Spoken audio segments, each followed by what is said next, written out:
दोस्तों, स्वागत है आपका आपके ही चैनल बी एडू एडुटर में। आज आपके लिए हम लेके आए हैं साइंस के कुछ क्वेश्चन आंसर्स जिनका हम विश्लेषण करेंगे। ठीक है, तो शुरू करते हैं। पहला है, निम्नलिखित कथनों पर विचार कीजिए।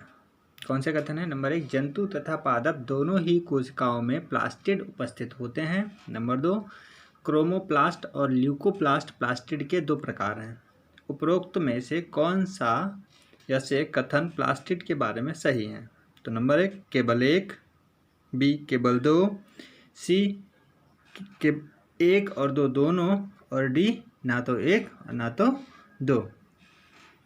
तो इसमें क्या होगा? प्लास्टिड जो होते हैं किस में पाए जाते हैं? केवल पादप कोशिकाओं में पाए जाते हैं। ठीक है, किस में पाए जाते हैं? केवल पादप कोशिकाओं में पाए जाते हैं, और एक क्रोमोप्लास्ट और ल्यूकोप्लास्ट दोनों तरह के होते हैं। ठीक है, तो इसका आंसर हुआ बी। ठीक है, अब इसका चलो विश्लेषण करते हैं। प्लास्टिड केवल पादप कोशिकाओं में पाए जाते हैं। यह दो प्रकार के होते हैं, क्रोमोप्लास्ट और ल्यूकोप्लास्ट। जिस प्लास्टिड में क्लोरोफिल वर्णक होता है उसे क्लोरोप्लास्ट कहते हैं।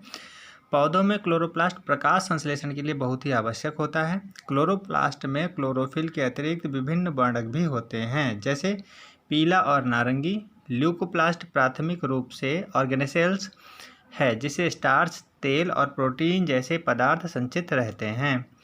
माइटोकॉन्ड्रिया की तरह प्लास्टिड में भी अपना डीएनए और राइबोसोम होता है। ठीक है, अब आते हैं अगले क्वेश्चन पे। अगला क्वेश्चन है, द ओरिजिन ऑफ स्पीसीज के लेखक कौन है?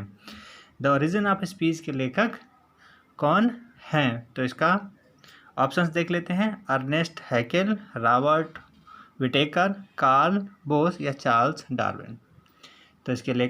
तो इसका आंसर है चार्ल्स डार्विन। चलिए इसका विश्लेषण करते हैं। चार्ल्स डार्विन ने प्रजातियों के विश्लेषण की अवधारणा का प्रतिपादन किया था। उन्होंने यह अवधारणा 1859 में अपनी पुस्तक द ओरिजिन ऑफ स्पीसीज में दी थी। अर्नेस्ट हैकेल, रॉबर्ट विटेकर और कार्ल बोस नामक कुछ वैज्ञानिकों ने सारे सजीवों को किंगडम यानी जगत नामक बड़े वर्गों में विभाजित करने का प्रयास किया। विटेकर द्वारा दिए गए वर्गीकरण में 5 किंगडम हैं: मोनेरा, प्रोटिस्टा, फंजाई, प्लांटी और एनिमेलिया। आगे चलते हैं, अगले क्वेश्चन की तरफ बढ़ते हैं। निम्नलिखित में से किस वर्ग के पौधों को पादप वर्ग का उभयचर कहा जाता है? तो किनको कहा जाता है? ए, ब्रायोफाइट, बी, टेरिडोफाइट, सी, थैलोफाइट या डी, जिम्नोस्पर्म। तो इसका आंसर हो जाएगा ए, ब्रायोफाइट। इसका डिस्क्रिप्शन देखते हैं। प्लांटी किंगडम में पौधों को कुछ वर्गों में बांटा गया है, जो हैं थैलोफाइट, ब्रायोफाइट, टेरिडोफाइट, जिम्नोस्पर्म और एंजियोस्पर्म। थैलोफाइटा वर्ग के पौधों को सामान्यतः शैवाल कहा जाता है। ये मुख्य रूप से जल में पाए जाते हैं। ब्रायोफाइटा वर्ग के पौधों को पादप वर्ग का उभयचर कहा जाता है। इस वर्ग के पौधे तना और पत्ते जैसी संरचना में विभाजित होते हैं। मॉस, जिसको फ्यूनेरिया बोलते हैं, मार्केंसिया इस वर्ग के कुछ पौधों के उदाहरण हैं। टेरिडोफाइटा वर्ग के पौधे जड़, तना और पत्ती में विभाजित होते हैं। ठीक है, इसके बाद मार्सिलिया, फर्न, हॉर्सटेल इत्यादि इस तरह के पौधों के उदाहरण हैं। पाइनस और साइकस जैसे पौधे जिम्नोस्पर्म वर्ग के पौधों के कुछ उदाहरण हैं। अगले क्वेश्चन की तरफ बढ़ते हैं। निम्नलिखित में से क्या एक कोशिकीय जीव का उदाहरण नहीं है? ए, अमीबा, बी, बैक्टीरिया, सी, कवक और डी, पैरामीशियम। तो इसमें कौन सा हो जाएगा हमारा? इसमें हो जाएगा कवक, सी ऑप्शन सही होगा। इसका विश्लेषण देखते हैं। सभी जीवों का निर्माण कोशिका से होता है। कई जीव ऐसे होते हैं जो केवल एक ही कोशिका से बने होते हैं, उन्हें एक कोशिकीय जीव कहा जाता है। अमीबा,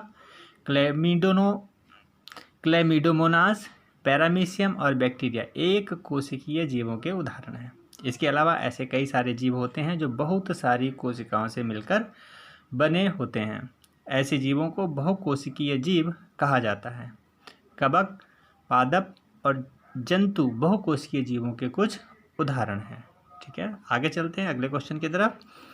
निम्नलिखित में से कौन सा एक सही मिलान नहीं है? कोशिका की खोज, रॉबर्ट हुक, बी, कोशिका में केंद्र की खोज, टी स्वान, सी, जीव द्रव्य, जे प्रोकंज, डी, कोशिका तंत्र की संरचना, कैमिलो गोल्जी। तो इसका ऑप्शन होगा डी।